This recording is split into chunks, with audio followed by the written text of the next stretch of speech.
وقف، اسمعني مزيان. الا دخل التداول حيت شفتي شي واحد ربح في الانستغرام، ولا حيت قالوا ليك غير دير $100 وغادي تولي حر، راه هذا الفيديو ماشي ليك. ولكن الا باغي تفهم شنو هو التداول بصح، وعلاش كيكسر الناس، وعلاش الناس قلال اللي كيكملوا فيه، وكيفاش تبدا بوحدك بلا ما تحرق راسك، بقى حيت غادي نهضر ليك بلا زواق. مرحبا معكم القيطار.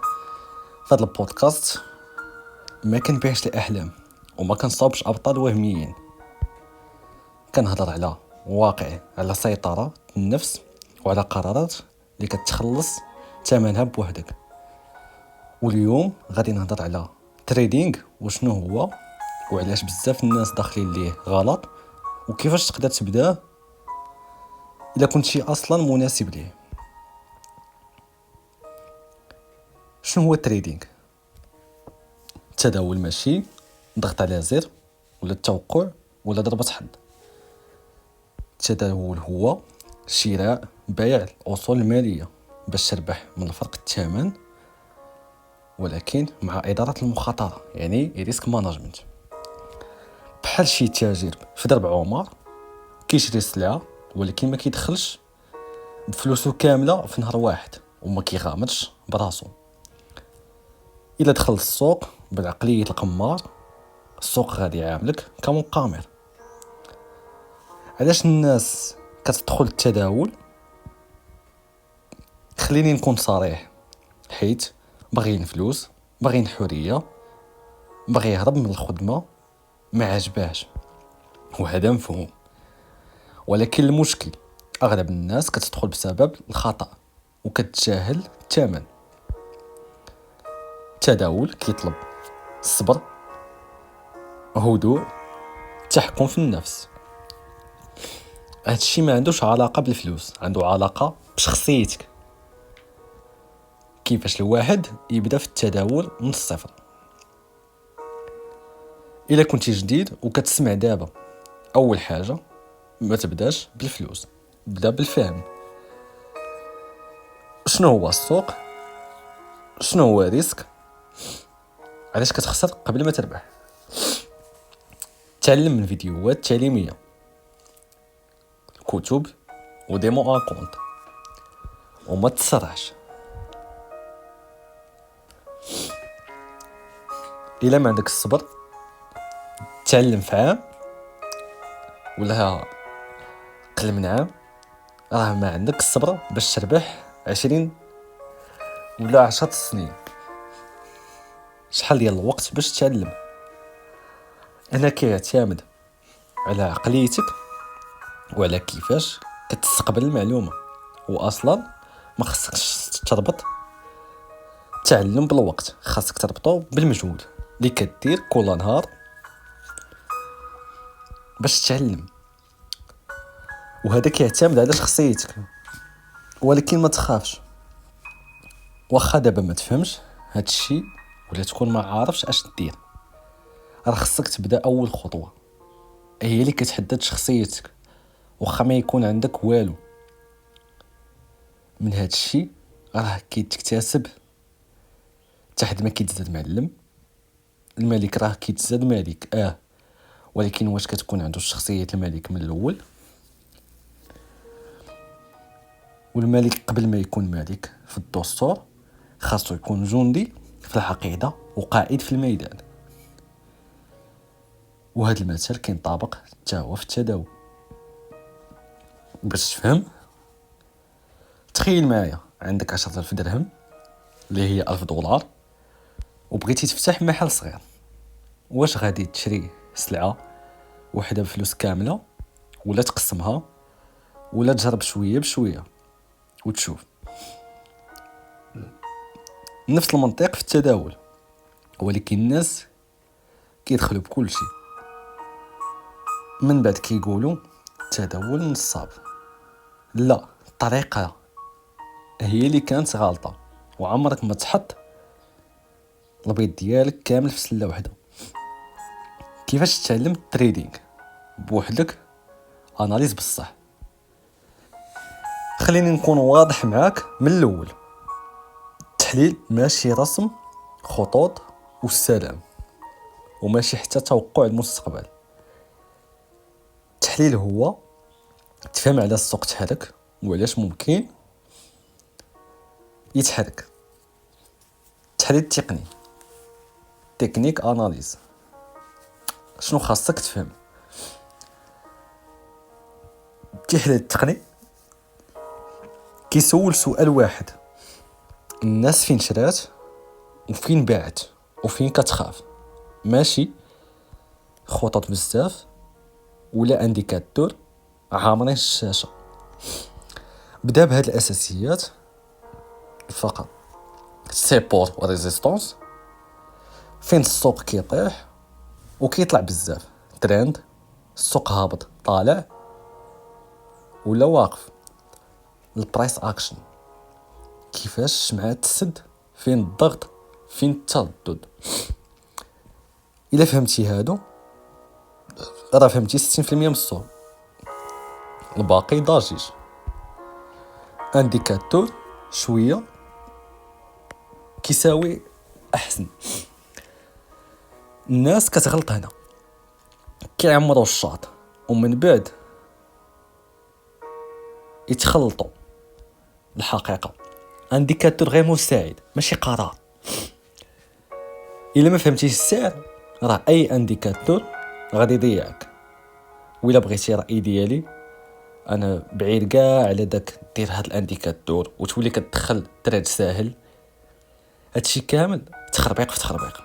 الانديكاتور كاملين دايرين بحال شي منظمه ديال الذكاء الاصطناعي، كيقرر في بلاصتك اش دير وشنو ما ديرش، وهكا غتبقى اليوم ربحت غدا خسرت، وفي الاخير ما تعلمتي والو. يعني الانديكاتور بمعنى اخرى ما صالحينش.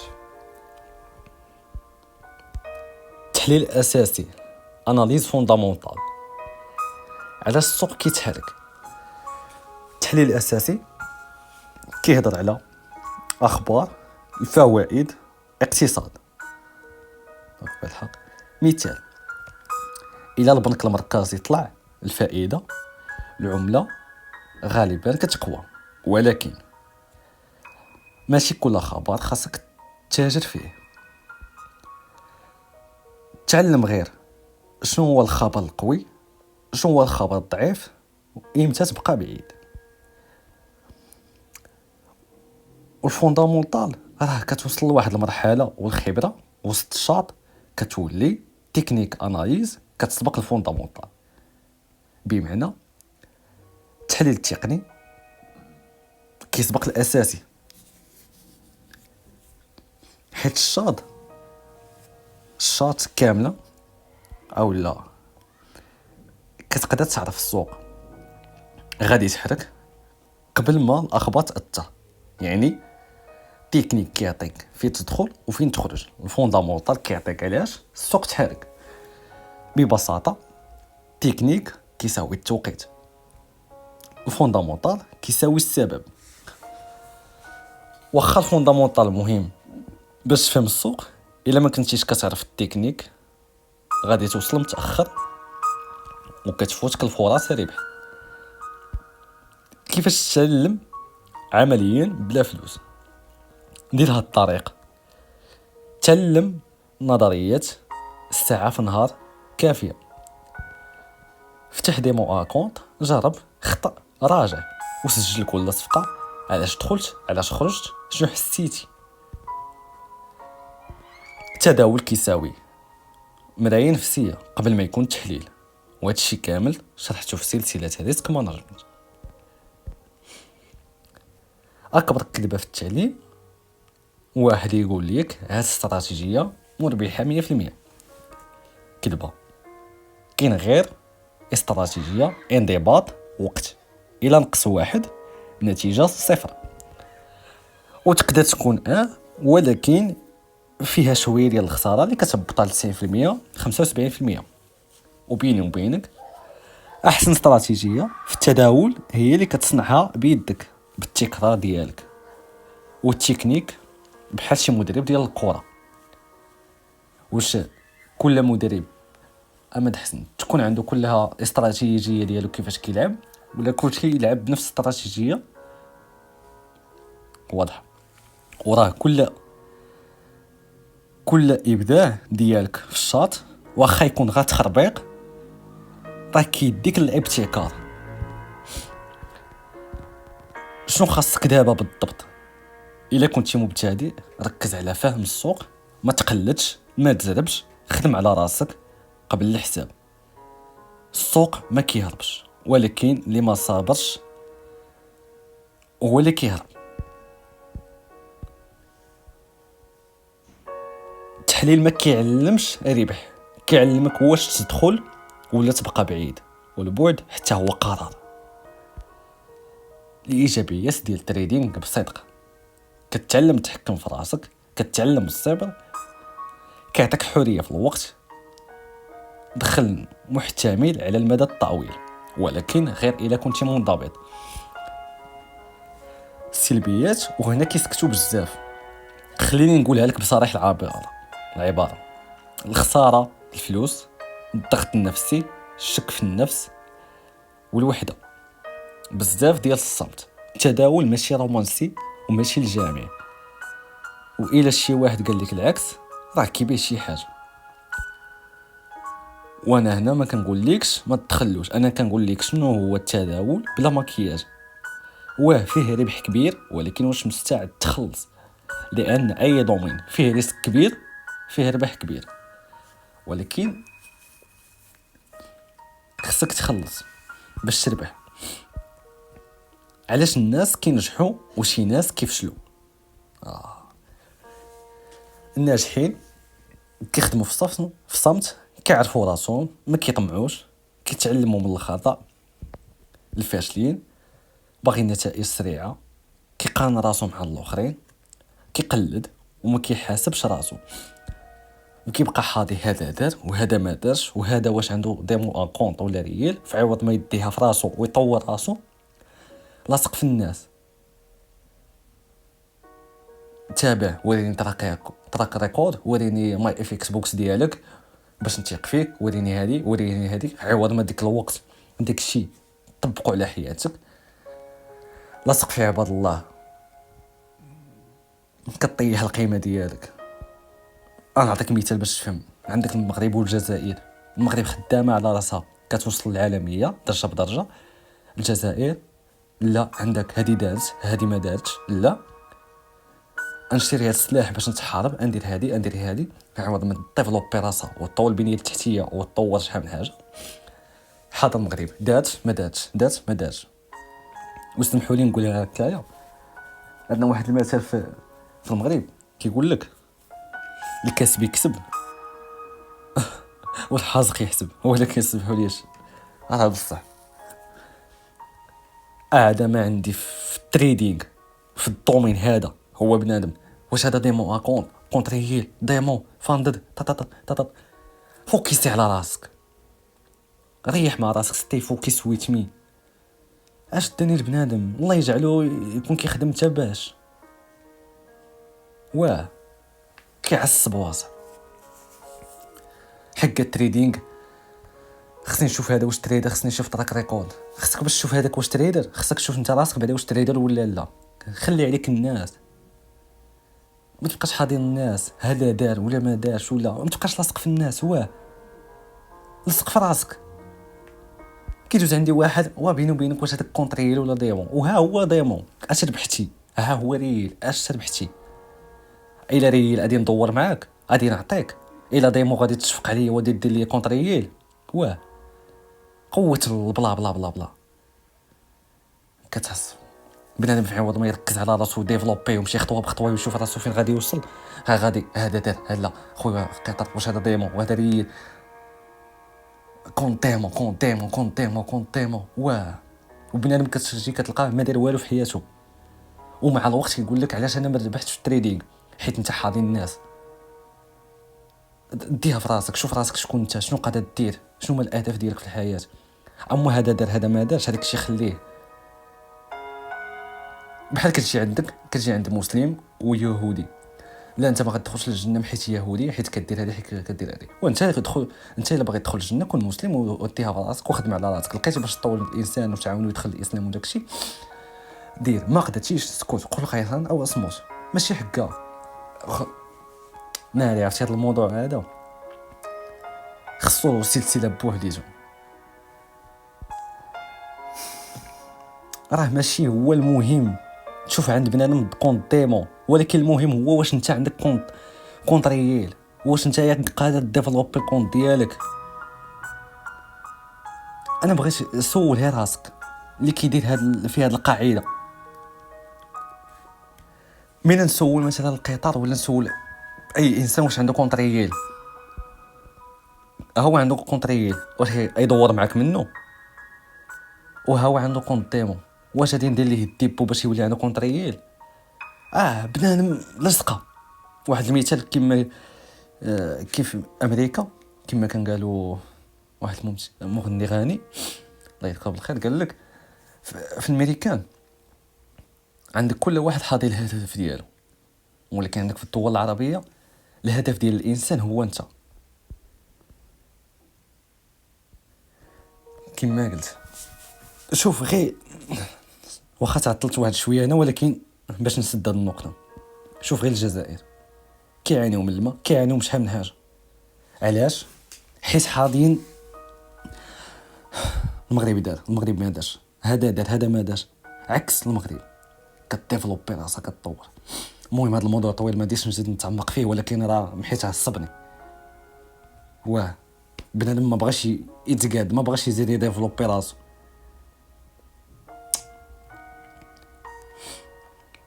السوق ما كيظلم حد، كيعطيك غير شنو فيه.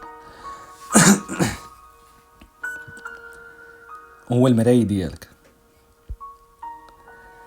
زيد الجروب اللي في اي بي ولي تريد سينيال وشات جي بي تي، هذا الجزء مهم بزاف. الا كتقلب على جروب في اي بي ولا تريد جاهز ولا تريد من شات جي بي تي، راه انت ما باغيش تعلم، باغي تهرب من المسؤوليه. اليوم ربحت غدا خسرت وفي الاخير ما تعلمتي والو. ونفتح واحد النقطه هنا. كاين عاوتاني واحد النوع معاه كيطلع له شي تريدر في السوشيال ميديا ديريكت كيدخل، خويا واش كدير فورماسيون، خويا واش كدير جروب في اي بي، من هذا لهذا كتبقى غادي كتنقل. فركز على راسك، طور راسك. ونسيت ما قلتش على الناس الفاشلين، هما زيد عليهم اللي كيتلقاهم مخشين في الجروبات. قوه الجروبات، من جروب لجروب كيهضروا راه ماشي مجموعات ديال التداول، هذوك مجموعات باش يخليوك في بلاصتك. تريدينغ راه كيحتاج باش تنجح فيه تكون ديسيبليني وتكون انطوائي اكثر.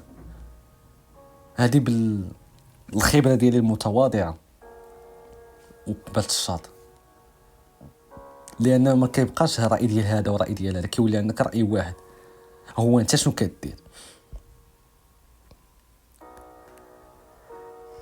حتى الشات جي بي تي غير وسيله ماشي عقل، وما عمر شي وسيله غادي تحاسب بلاصتك.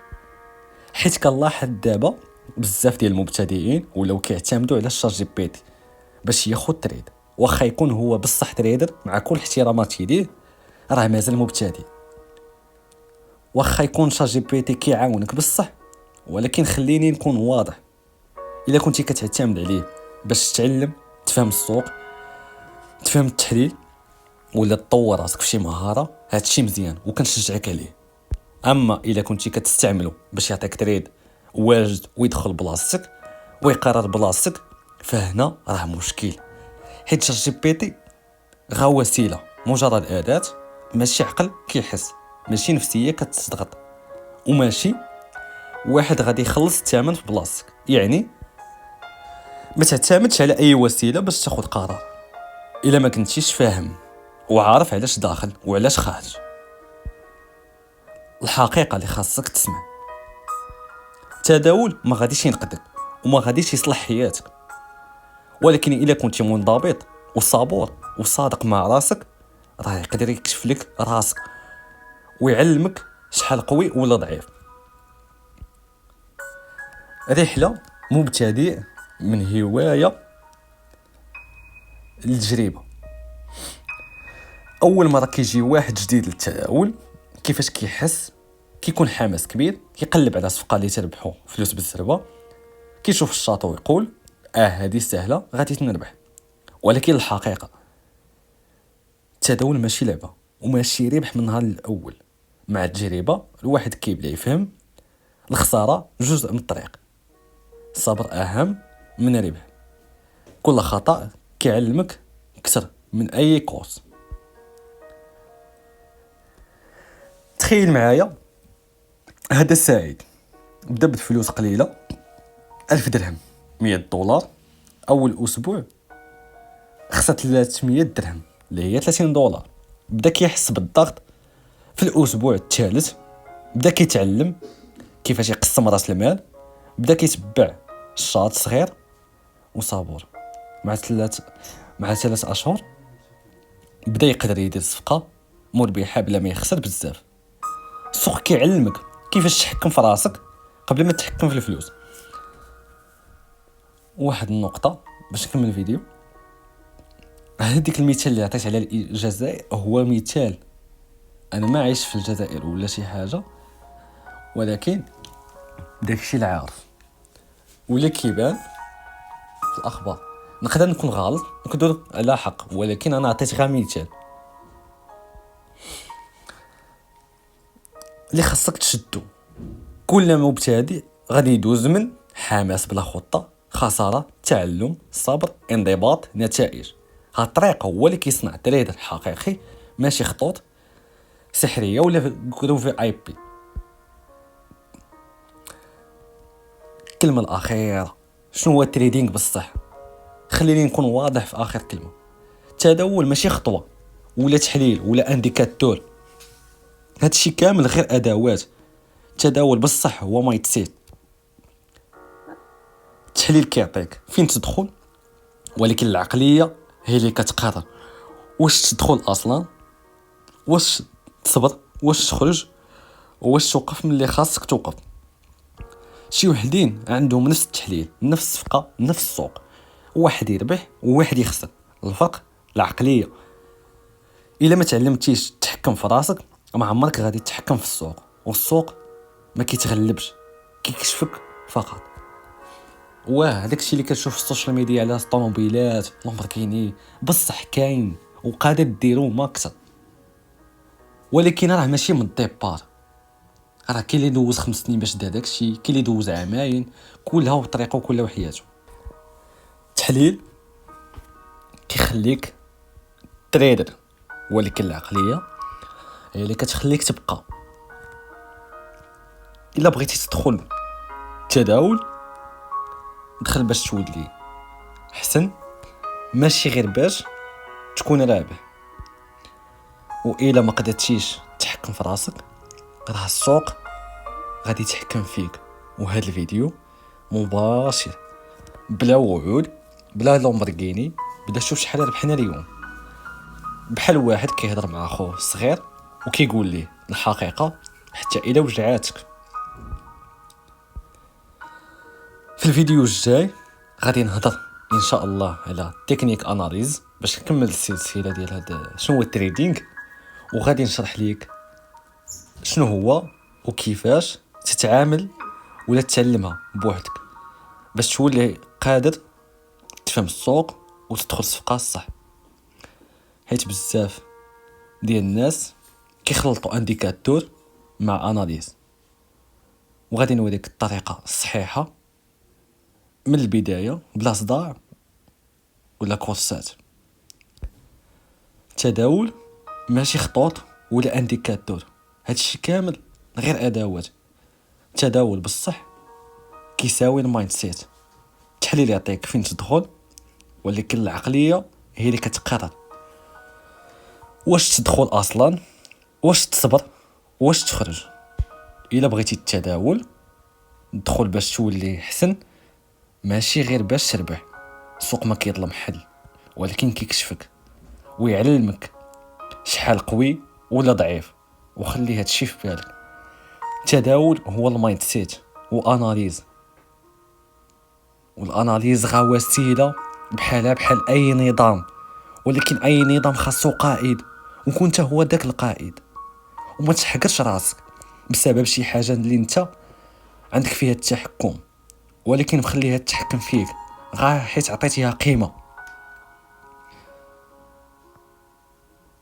ديما خلي الفالور ديالك كانسان قوي. كيقول لك الله عز وجل في القران، كيقول لنا وكرمنا بني ادم.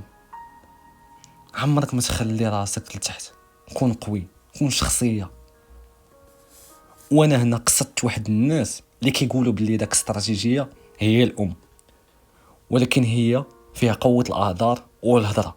الا طاح معاك في الشاط ما يسكتش من الهضره، ولكن الا جاي تريدي ما يفوتش 40 بيبس وما ديش يخرج رابح. عارف في راسو القيطر ما كيجاتش مع السوق، القيطر كيصايب سكه